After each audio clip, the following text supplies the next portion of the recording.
And then out of absolutely nowhere, we get Paul F. Tompkins' Yeah. voice narrating something and pulling away and off planet. And I'll be honest, this totally took me out of it when it first started happening. I Oh, ended up loving it, but when it first started happening, I was like, what is going on right now? Hi everyone, and welcome back to Splash Page. I'm Sean, and as always, I'm joined by Andrew, and we just finished watching the third episode of the second season of Invincible. Andrew, what'd you think? loved the episode. Did a really great job, and loved the take on the comic that it came off of because that was a really cool book when they did it in the books. Flowed really Yeah. nicely. I also like, really quick before we even get started, how this show does not take anything like too seriously with the format, with the title cards, with anything. It Yeah, doesn't matter. they had a lot of fun with the title Yeah. cards this one. In fact, we got something brand new, Yeah. the Alan the Alien card, Yeah. which was super funny to see pop up. Yeah, I Um, think we got the closing credits at about 4 minutes into the episode. yeah. So we start the episode at Upstate University where Mark, William, and Amber are going to school, and it's Debbie dropping Mark off. She's obviously very emotional about her son going to college. Mark does kind of a reminder though. He's like, I can be home in like 2 minutes if you need Yeah, me, so like just let me know. But Debbie wants him to go and explore, the world and himself as Mark Grayson, not as Invincible. yeah. If anyone should go live on campus, it's someone that could fly home from anywhere in a minute. So then Debbie in her car, very emotional, just letting go of Mark, picks up that little black card we saw in the first episode with SOS on it, gives Yep. it a call, and at first I thought it was a little cult thing, but then it very much sounded like a support group, like an AA, once they said, don't tell us your last name. Yeah. I just realized something this second. You know the SOS on the card? Yeah. Dot dot dot. Spouses of superheroes. Oh, See? yeah, See? perfect. Okay. Well, now the SOS makes sense. Yeah. Seemed spooky before, and now it's just an acronym. Okay. Yep. Well, now we're in Mark and William's room at college, and they're staring at a Seance Dog poster. And Mm. if you remember, Seance Dog was a comic that Mark was reading in the first couple episodes of the show of Invincible. In the comic, though, Andrew, who is Seance Dog? Well, in the comic, Seance Dog doesn't exist. His cousin Science Dog is hanging out. And like we just checked on, there was some property issues, property rights issues, so they changed it to Seance Dog. Yeah, and William's not happy about it because he wants a room that's a little elevated. You know, Yeah. he's trying to meet people in college and do the thing. So we get a quick glance over at William's side of the room, and we see not only is it very well decorated and maintained, Yeah. but also a lot of little funny Easter eggs in the posters on the wall. So Andrew, Magnum Pie. Do you Yeah. remember in the comic where that came from? That was on a T-shirt he was wearing in issue 6. I forget exactly why, but it was just one of those fun T-shirts. That's the only one of the posters I remember from the comics. I think the rest are cartoon related only. Yes, they are. Yeah. So there's a DTF, which we kind of know what that acronym means in our world, but I think it's a play on BTS. I could be wrong. Yeah. Little Boz X is obviously Little Nas X, and then probably the funniest is Lady Yaya. Yes, and all of those characters are completely different from their real world equivalents. There's no Yeah. resemblance, just like Seance Dog and Science Dog. So then Mark goes to Amber's dorm room because he thinks William is occupied. And it turns out that this is the first time that Mark and Amber have sex. Yeah. Very, pretty close correlation to the comics. He turns off the lights at super speed. She's a little concerned about him crushing her, and then we don't know what happens. Yeah, it's very Lois Lane and Superman. Like, Yeah. could they have sex? And if so, what's the danger to her? Also, it's such an awkward sex scene, which is perfect. But that one quick moment where he can't get his sweater off and they have the Spider-Man kiss, which is fun. Yeah, Yeah. that's a good call. Yeah. And it kind of goes on for longer than I would have expected a cartoon to have it go on. And then out of absolutely nowhere, we get Paul F. Tompkins' voice narrating something and pulling away and off planet. And I'll be honest, this totally took me out of it when it first started happening. I ended up loving it, but when it first started happening, I was like, what is going on right now? Did you remember it from the books? Because issue 23 is the bulk of this episode, and that's exactly what they did in the books. It was insane. I guess it's just different. It's more visceral when it's like, Yeah. you know, the show we've been watching versus in a comic, there is kind of narration already. Yeah, you're reading everything in your voice, exactly. In the same voice. Yeah. Yeah. So then from there we jump to Alan the alien and the birth of him and the destruction of his home planet by the Viltrumites. And no matter how hard they fought, they ended up kind of being wiped out, except for a few were able to escape the planet. Then they created birthing pods. Here's where the Unopans are a lot smarter than the Kryptonians, because they're like, hey, listen, this could happen. Let's save a few of us. Yeah. And then they started making them basically in labs, and Alan the Alien was really the only one they deemed successful, but he still wasn't strong enough to take on even a single Viltrumite. Then we see Alan land on the planet where the coalition of planets exists, and he walks in and he kind of reports on what he sees, or what he's seen, and we meet Thaedus. Yes, we do. And Thaedus is kind of the leader of the coalition of planets. But I also saw one of these guys on his, I think it's his left, was someone from what appears to be Battle Beast's planet, which is very cool. We haven't seen Battle Beast in a little while. Nice. Yeah, I think this scene in the book, they have like a Yoda from Star Wars. They really like, maybe possibly an E.T. Like they really kind of pumped it up. Yeah, and Thaedus talks about how this is the first time he's heard about two Viltrumites fighting each other. It really stands out that Mark, being partially Viltrumite, stood up against his father, and his father left his post. Yeah, they definitely have some weaknesses they could kind of try to stick a wedge into. But it's going to be tough. We get the alien card, which is wonderful, super funny. And then we meet General Talea, who tells Alan about the fact that this planet called Acreon, and how it has recently been destroyed by Viltrumites, but it's so weird because they just accepted a bid to be part of the coalition of planets. As they're leaving, Thaedus kind of holds Alan up and it's like, hey bud, listen, something suspicious is going on. We think we have a mole inside the coalition of planets. Yeah, so now Alan is on the job to try to sort out the mole, which I think I remember who the mole, I don't remember, but also I remember reading the book for the first time going, it could be anyone. It could literally be anyone. It could be Thaedus, it could be Alan. I don't know, it could be Mark. Who the fuck knows? Then Alan goes home and he's there met by Talea again. And turns out they're more than just co-workers. So they sleep together, and we have this hilarious back and forth between the narrator not knowing where to go with his story. Waits a little bit, and then we're back with Alan the alien. They go to lunch or dinner. He's eating some weird food that her dinner is also eating. Yeah, that was disgusting. But, it works. It works. And Alan gets grabbed by 3 Viltrumites and pulled outside. Do you know who those guys were? Do they have names? So there are 2 of them are in the comics, but neither of them are ones that fought Alan in this situation. Okay. The Viltrumites they showed here were Thula and Lucan. I don't know who this third guy is. Okay. But the other 2, both Thula and Lucan, were not a part of this fight. It was, I believe it was Crag was a part of this fight in the comic, but regardless, it goes down kind of the same way. They want information from him. By the way, they did pull their classic Viltrumite move that we've seen both Nolan and Mark do at times. The punch through the stomach, man. There's no doubt about it. That's every like attempt at killing is a punch through the stomach. They teach that in 4th grade up on Viltrum. Yeah.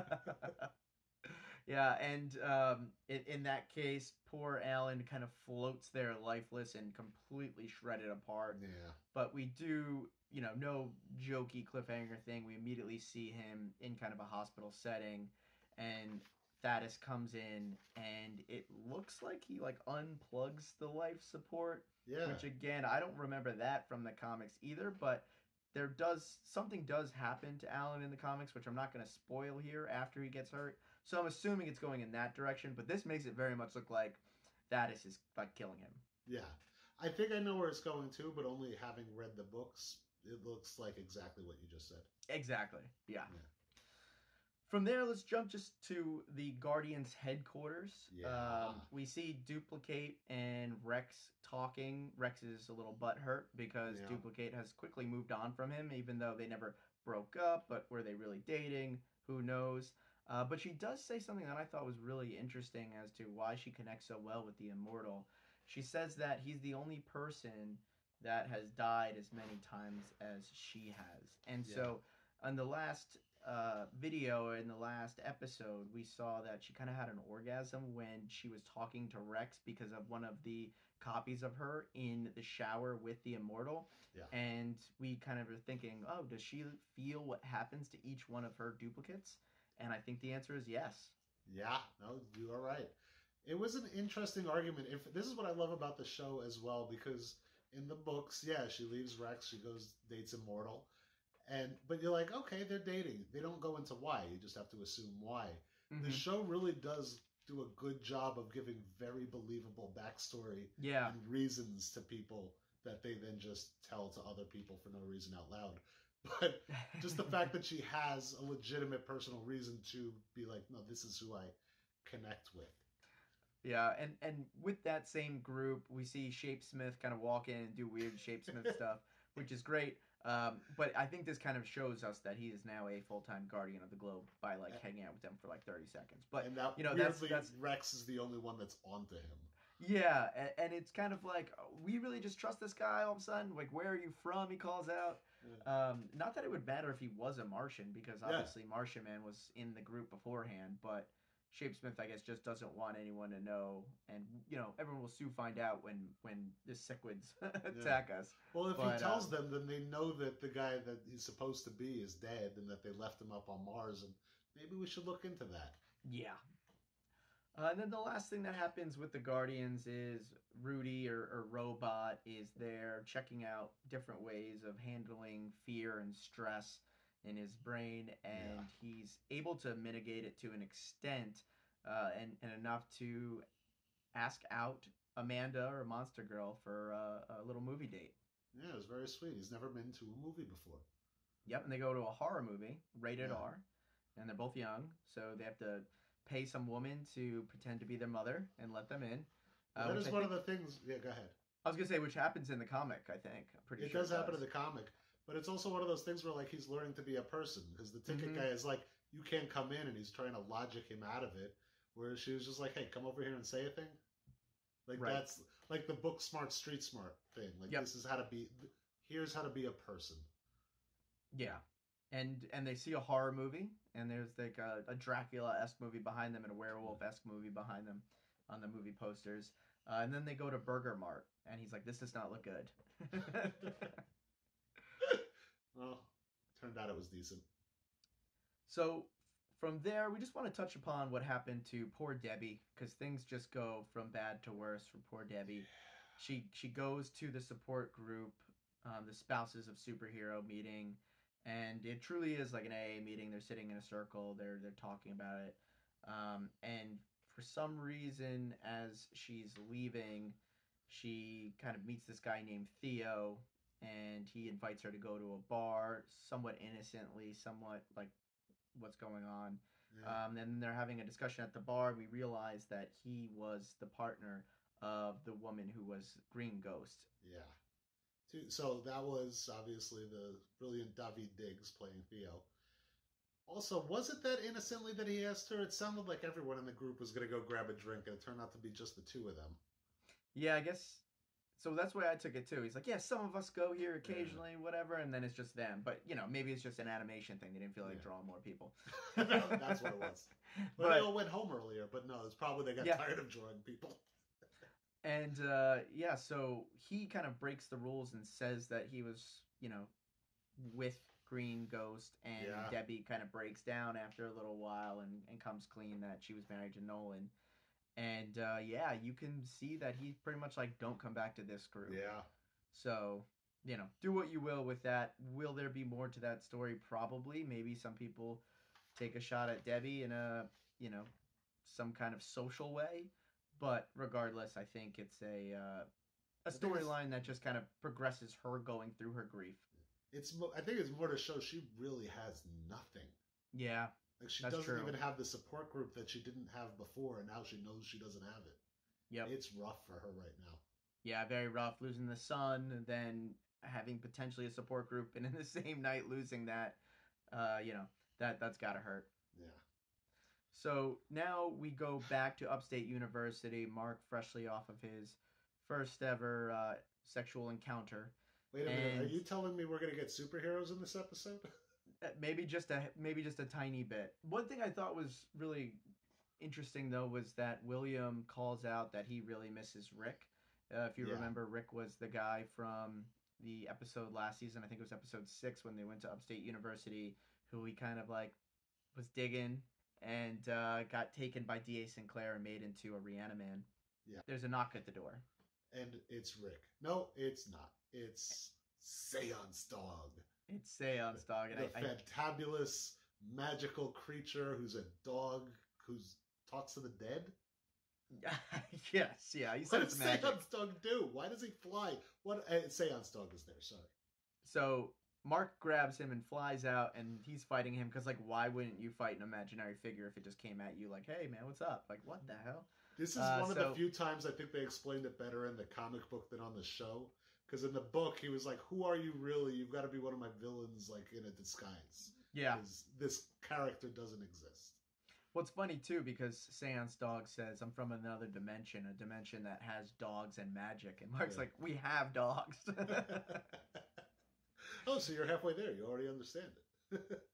So they fly down into the woods, and Mark says, like, who are you really? And he turns off his disguise, and it's a Thraxan. Whose name is Nualzat. I have a quick question on this. I noticed something. So he's disguised as Seance Dog. He's got a cape. Mark throws him into the woods in that giant mushroom cloud crater down there. His cape has holes in it. And then he clicks off his magical thingy and turns into a bug person with no cape. Why were there holes in the cape? Why were there holes in a three-dimensional visualization that didn't really exist? Anyway. Magic. That's the only thing I got. Oh, that's right. Magic. I forgot about magic. And he claims that on his planet there's a meteor shower or a meteor, like, attack on his planet, and it's going to kill 42 billion people or something like that. Something like that. And William somehow finds them. Like, he must have sprinted out of his dorm room. I just caught that last sentence. Yeah, but he basically was like, yeah, go help him. So Mark says goodbye to Amber, and he actually says, I love you. Now, we don't know if she heard that or not, because he kind of lost service, and asks her to call his mom to make sure his mom knows where he's going. And he thinks he's going to be gone for several weeks, up to a month.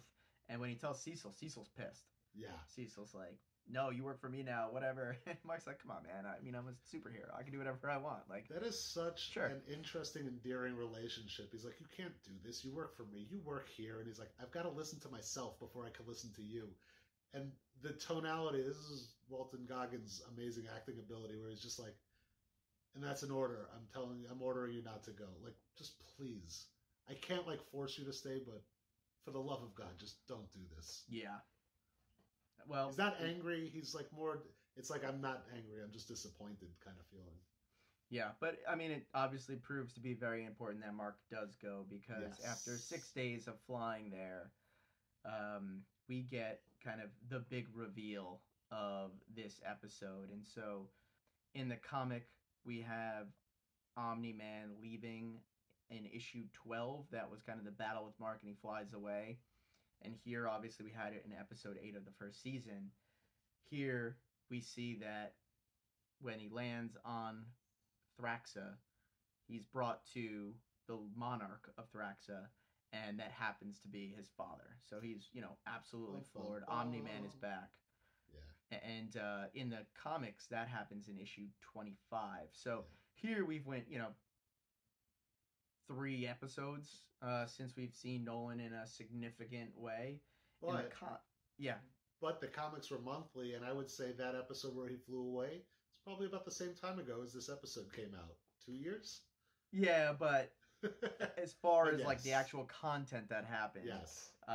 Yeah, I mean, it was a monthly issue, so it was like a year and a month or something like that, or a year and 2 months since we've seen Omni-Man. Now, in the show, we also had that opening kind of misdirect in the first episode where we saw Nolan, but it was a Nolan from another universe or dimension.